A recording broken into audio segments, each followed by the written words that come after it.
I feel like several months ago, it seemed like the midterms were going to be a massacre for like all kinds of obvious reasons, they have to do with, inflation and Biden not being able, to do for various reasons, not doing a lot of what he's, he said he would do it, et cetera. And now it seems like maybe not completely. I mean, what's your sense?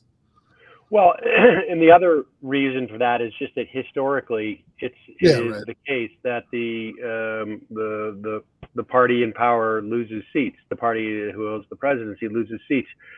I mean, I've been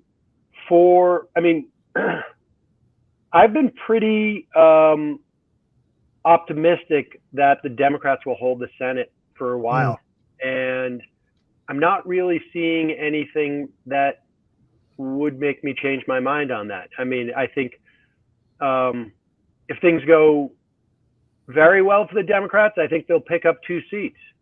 I think if things go okay, I think they're going to retain the Senate. I look around at the races. I'm in Nevada right now. I'm in Las Vegas for a conference, and I think this is the best chance for a pickup by the Republicans in the country, I would guess.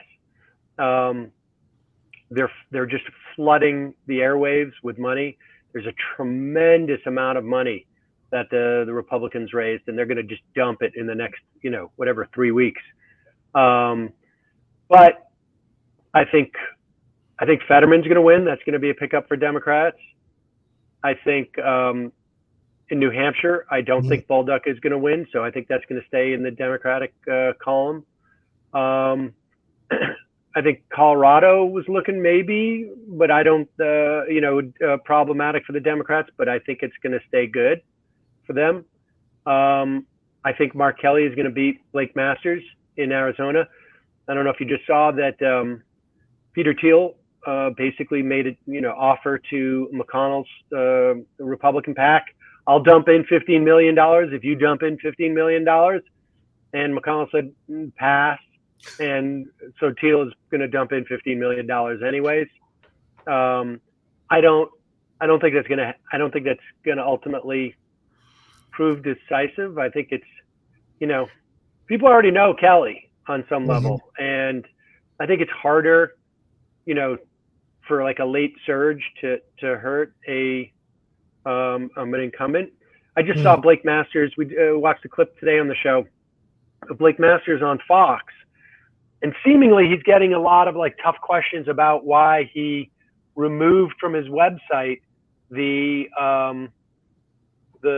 claim that the 2020 election was stolen. Yeah. And it appeared as if he was taking, he's getting some hard questions, but I really do think that they actually brought him on there to reiterate that he still believes the election was stolen. Just in case anybody thought he'd wavered. Well, honestly, I think he felt like he had to shore up his lunatic base. And so I found that encouraging. And then, Democrats have I think Wisconsin looks a little tricky. But who knows? But I think Wisconsin's going to be tough. Florida, I think, is unlikely, but it's not inconceivable the Democrats could win there. North Carolina, that could be a pickup.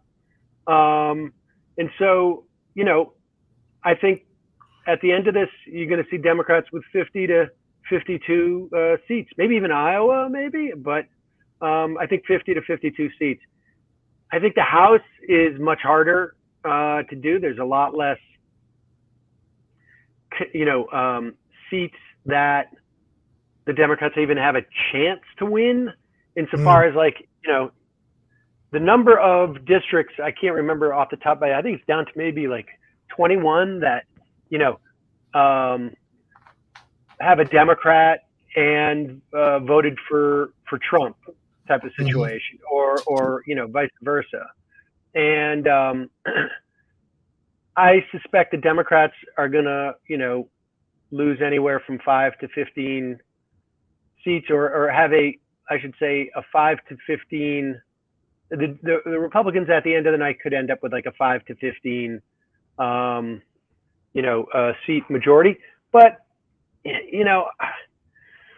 I have a great caller on my show, John from San Antonio. Ben, maybe you've heard him in the past, but he makes the argument that the generic ballot has been very telling in these instances, and Democrats are doing okay in the generic ballots. And I really do have questions as to, like, how accurate are the polls? It's hard to know, but and then Georgia, I think I still think it's unlikely that Herschel Walker is going to win, but they're dumping so much money in there, and I think they're doing it because Kemp has a growing lead over Abrams, and I think they must think that maybe there's a chance, because there's going to be so many people pulling the lever for Kemp, and that maybe they can get them to vote for Walker. But my contention is also that, like, Walker abortion stuff, it's not going to damage him insofar as that he's paid for an abortion. I don't think it's going to damage him with his voters. I think what it does is it keeps reminding Democratic voters and voters who care about a right to choose an abortion to come out and vote against him. Well, I will say I live in Atlanta, and the Democrats are certainly trying that. I get like every time I go check the mailbox, it's like full of little mailers, about that are always about that. Yeah. So that makes sense. I mean, it is. I guess. Yeah. I mean, Walker is. I don't know. I mean, he's he's such a ridiculous person, but I mean, obviously that doesn't disqualify you from anything. But I have, I mean, I think he could win. I don't know. But the Masters thing is like encouraging, because I actually just read this book by Max Shafkin, The Contrarian, about Peter Thiel, and it's like really dizzying, because like Masters' name is all over that book because he was like Thiel's he CFO or something. I can't remember exactly what his job was. was. He was like a CFO, and I think I think he might have been the head of Thiel's foundation for a while. He certainly had some sort of role in Founders Fund. And also he basically wrote his book for him, the 0 to 1, that was like adapted from Thiel's lectures. But I mean, like he basically turned that into the book.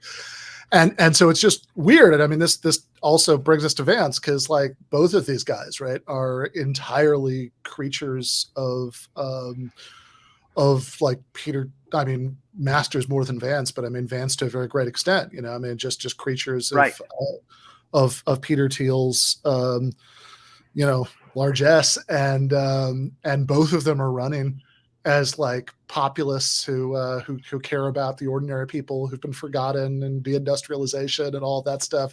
And the disconnect between those, like it's really hard for me to see how like anybody isn't falls for that. Yeah. Well, I mean, look, Ohio is a reddish state, and most people don't know the background of these guys. But when you watch the debate, I haven't seen it, but I think Ryan, in the last poll I saw, they were pretty tied.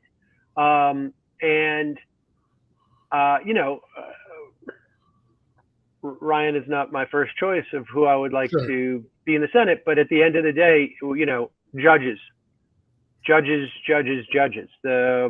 The Biden administration is year to date, or I should say term to date, right? 2 years, tied with how many judges Trump put in, which is an extraordinary feat, because there was a lot more vacancies that Obama had left him than Trump left Biden. And I think that's just, and these are lifetime appointment judges, federal judges. I don't think it can be overstated the importance of filling, of maintaining that pace over the next 2 years, which will absolutely end if McConnell becomes the leader. Now, of course, the left and the Democratic Party don't pay attention to those things in the way that the right does.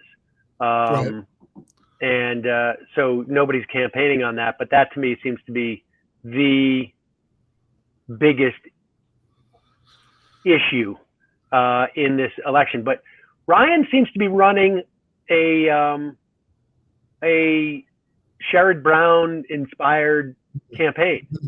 And the one thing I heard about that debate was, I don't know, spoiler alert, is it going to be a problem if I say the one thing I heard about it was that he did, probably, we'll pretend to be surprised. Okay, well, it was some type of there's a machismo moment, let's put it that way. And, I think there is, I think the demo that Ryan needs to appeal to is going to sort of like that. But I think, Ryan's out there talking about, sort of like Sherrod Brown style issues. I don't know if Sherrod Brown could win for the first time in today's Ohio. Right. But we'll see. It's not inconceivable. I mean, JD Vance is a bad candidate. And yeah, he is. I wrote something several months back. I guess it was like whenever he first clinched the nomination for the Daily Beast, called the unbelievably phony populism of JD Vance, where I kind of went through like all of his like really vague rhetoric on his campaign website about deindustrialization and the opioid crisis and all that, and then like compared it to his actual positions about everything, which are really easy to find because there's this document that that was was intended to be privately for the campaign, that it was like their like oppo, this is our analysis of our candidates' vulnerabilities document. But the reason that it got out is that because, I mean, they, even during the primary, they had other donors, but it was like mostly Teal, and he was and so he funded them much more than he could obviously legally do it just as an individual. So he did what you do. He did it through Super PAC, and then but then so there's a lot of stuff, but because they were so reliant during the primary on that Super PAC, there's a lot of stuff that would normally be done in-house during the campaign, like preparing that analysis of vulnerabilities, that they had to do through the Super PAC. And since even though the law that that you're not supposed to coordinate between the campaign and the Super PAC is kind of a bad joke, but you really would get into trouble if you were just constantly sending back and forth private emails between the organizations. They couldn't do that. So what they did is they set up this like Medium site it was just like a Dropbox link with all these documents, and tried to set it up in a way that it wouldn't really show up in searches. And so this public Dropbox, which anybody who, once it got out, anybody could access, that had this 100-page document about all of Vance's vulnerabilities. And so you could just kind of go through that, be like, yeah, that opioid crisis foundation they'd set up didn't actually disperse any money to anybody. And he, he worked for this like white shoe law firm that actually represented opioid manufacturers, and and he's against giving anybody health care, and et cetera, et cetera, et cetera, et cetera. Another spoiler alert, though. Tim Ryan brings that stuff up in the debate, right? So he must have had some access to that Dropbox. I would hope so. Yeah. I mean, I'd say to JD Vance's credit, it's surprising that he didn't finance the opioid crisis based on his work. But yeah, I mean, so I think the outlook for and look, the jobs thing was huge, right? I mean, it's activating the key constituency that I think won in 2018 for the Democrats when they came out. I mean, it's all turnout. And in 2018, Republicans had a record turnout. It's just the Democrats had an even greater record turnout. Right. Yep. And it really is going to come down to like how energized people are.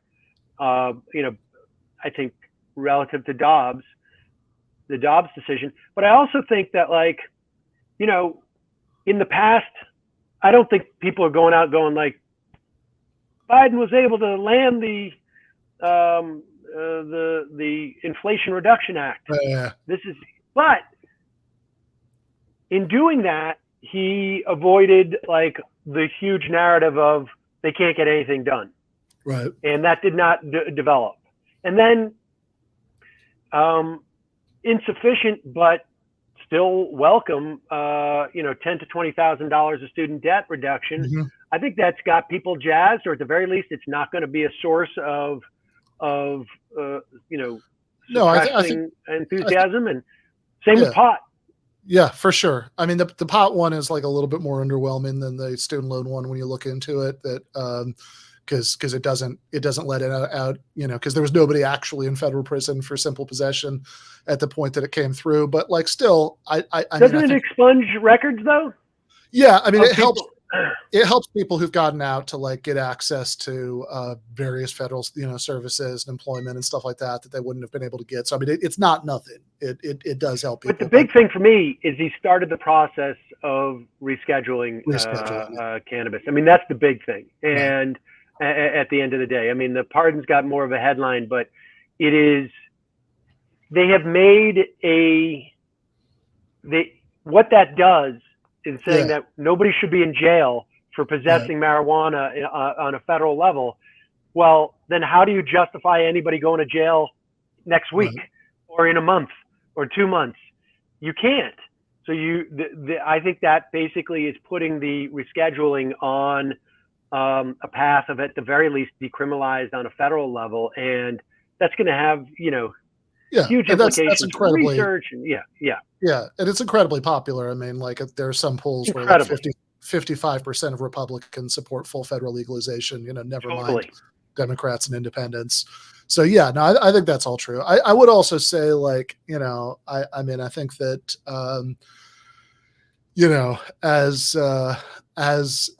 as bad as as big parts of the Biden record the first 2 years were in many ways, right? I mean, which I guess is good for me because it keeps me with stuff to write about for Jacobin. But it's also you talked about the courts earlier, and I mean I certainly agree with that. I mean, I think that the Supreme Court's obviously done all kinds of horrifying things lately, and will continue to do so, obviously. But like the other thing that back in 2020. I would talk to people. I did a couple of debates about this, about why, I don't believe in scolding people who, make different calculations, but I mean, like I live in Georgia. It's a swing state. I voted for Biden. And one of the reasons, the main reasons I always said, is it's not so much because, I necessarily believe the most melodramatic things that people would say about what would happen as a result of the election, one way or the other. But it's the National Labor Relations Board, which is huge. I mean, if you look back at the record of the Trump NLRB and the kinds of decisions they were making, I mean, and then imagine this wave of the Starbucks unionizations and all that happening with all of those hardcore union busters that Trump put on the NLRB being there. I mean, that would be a disaster. Oh, and I would even carry it even further. We spoke to one of the leaders of the independent Amazon union that formed in Staten Island, and it was as simple as the National Labor Relations Board appointed attorney saying, we find that you can organize on company property, and they said that was crucial to them forming their union. And in fact, just the other day, the Labor Department is starting the process of issuing a rule, hopefully, to reclassify like janitors and home care workers and some members of the gig economy and drivers as employees. And that means more people, will be able to get Social Security. They'll get a lot more protections from labor. There's a lot of good things. I mean, and I think, much of what we're seeing, frankly, I think, from, the Labor Department comes from, Bernie's campaign. Mm-hmm. And literally their relationship. I mean, I think that if the Democrats had lost the Senate, I don't know what would have happened, but I think like Bernie had influence with Biden on that Labor Department. I think we see it there. I think we see Warren's influence on antitrust, which has also been another thing that is really good. We're starting to see really vigorous antitrust and the implications of that will last beyond will last beyond even this administration, because you're putting people into the civil service, unless of course like Trump or DeSantis get elected and push through that last I can't remember what the provision was that he instituted, but it would strip the civil service. But for now, we're staffing up these departments with people who have a different perspective than has been dominating this country for 40 years, since that we took the turn in the Borkian assessment of what constitutes antitrust. We're watching a reinvigorated Labor Department. These are all good things. I mean, that's the thing, is that like I've never been a fan of Joe Biden's, but you're not voting. You're not just voting for Joe Biden. You're voting for the literally tens of thousands of people who are going to staff these positions and who are going to make these decisions. And the fact is that Bernie has Joe Biden's ear. Mm-hmm. Warren has Joe Biden's ear. And the people who have their ears are also people that we would prefer to the people that would have Donald Trump's ear or DeSantis's ear or whatever it is. And so, from my perspective, I do believe in scolding people when they make an assessment that I would think is different from mine. I think coming out with a brave pro-scolding stance. I without a doubt, no hesitation, unequivocal pro-scolding stance. But I think that like I think there were strategic errors that the Biden administration did. I think and I said this at the time, they should have 2 weeks after they passed the American Rescue Act, they should have introduced the Build Back Better bill and not given time. Not invited Republicans in, not invited, the second wave with Portman and Sinema. I mean, all that stuff was a huge tactical and strategic mistake, I think. Well, I think when it was split off in the first place, I remember having this sinking feeling that that's not going to happen. Yeah, but remember the sequencing of how that happened. First, he said, "I'll talk to the Republicans," and 10 Republicans went to the White House. And they hashed it out, and nothing came of it after a couple of weeks. And then Portman and Sinema came in with their. That was basically when the dual track started, and I think at that point it was all she wrote, because you didn't have the leverage that you needed to keep it all in one bill, and it also gave time. Remember that audio that came out with Manchin? With the No Labels crowd talking about, giving jobs out. I mean, it gives the way that the government works. It's like if you give lobbyists time, if you give industries time to realize what's in these bills. Oh shit, this is going to impact us. Let's get our $1 million lobbyists up on the Hill and turn these 3 senators. You can't give them time. You just can't. I just remember when I saw that it was being split off, I started hearing about this 2-track strategy, and then specifically I started hearing all these people promise that definitely nobody would vote on the bipartisan one, until Build Back Better had been voted on. and I just started having traumatic flashbacks to hearing to all the people who promised they wouldn't vote for the ACA if there wasn't a public option. I mean, it just seemed like it just had that feel to it. Like, no, that's not actually going to happen, and Right. and so it didn't, right? And I think that and I think that it's and I think given Biden's long record of what he was like as a senator for decades and all that stuff, right? I mean, I think that it's not unreasonable to think that his heart wasn't really in the stuff that was better in there. I mean, he might have been happy to do it if it was easy to do, but I think that but I think on some of this stuff also, I would certainly like to believe, what you're saying about Bernie's influence and all of that stuff. But like either way, even before, right? I mean, like the Obama administration, where there was certainly no equivalent to that, it was still on some of this stuff, like the NLRB point. I mean, it was still better, like a lot better, than Trump, the Trump administration was, or any Republican administration was, because just the institutional relationships are different, and Republicans are going to appoint hardcore union busters to that position, because I mean it's their equivalent of what you're talking about. That you're really voting for however many thousands of people that the people that Trump appointed to all that stuff is more or less who Mitt Romney or whoever would have appointed to it. Which actually does bring us back to Peter Thiel, because that was another fun thing in that book, that Thiel was in Trump's transition team, and he like, while in Trump's transition team, he spent his time like suggesting people who even like Trump and Steve Bannon were like, no, we can't appoint them to that. That's too crazy. So I would be happier if Thiel didn't get his senators elected, like just for many reasons. But any final thoughts before we wrap this up, Part?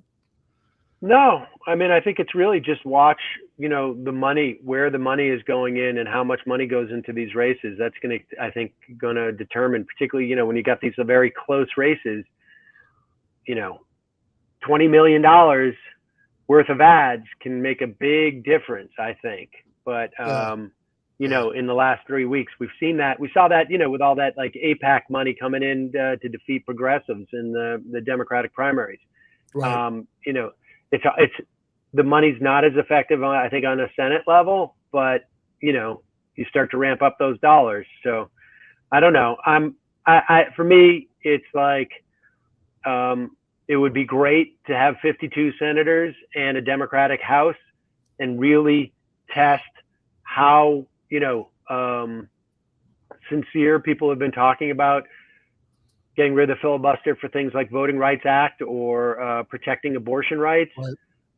But for me, like, saving the judiciary is paramount. Like, all these federal, circuit courts, and I mean, so many things happen on a daily basis in these courts that implicate our daily lives in ways that we really is really obscured from us, I think. So that's it. Yeah. No. Have fun with the debate. Yeah. No. I think I think I've just seen a very little bit of it, but what I watched was fun. It looked it looked pretty spicy from what I saw.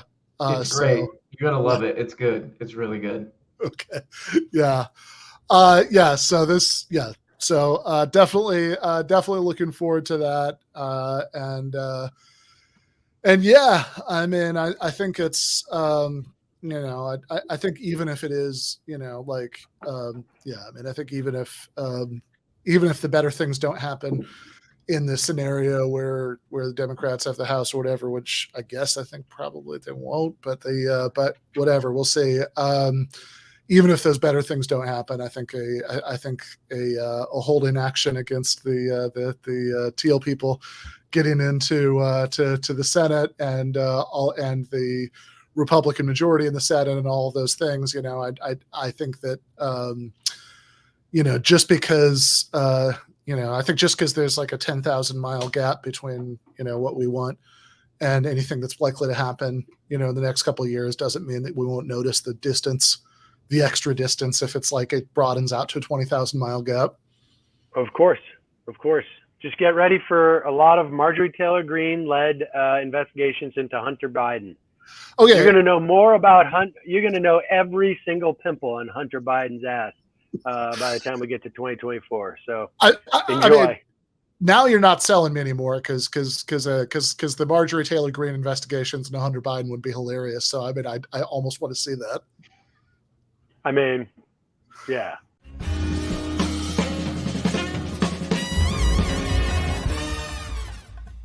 You have been watching free public content from Give Them an Argument.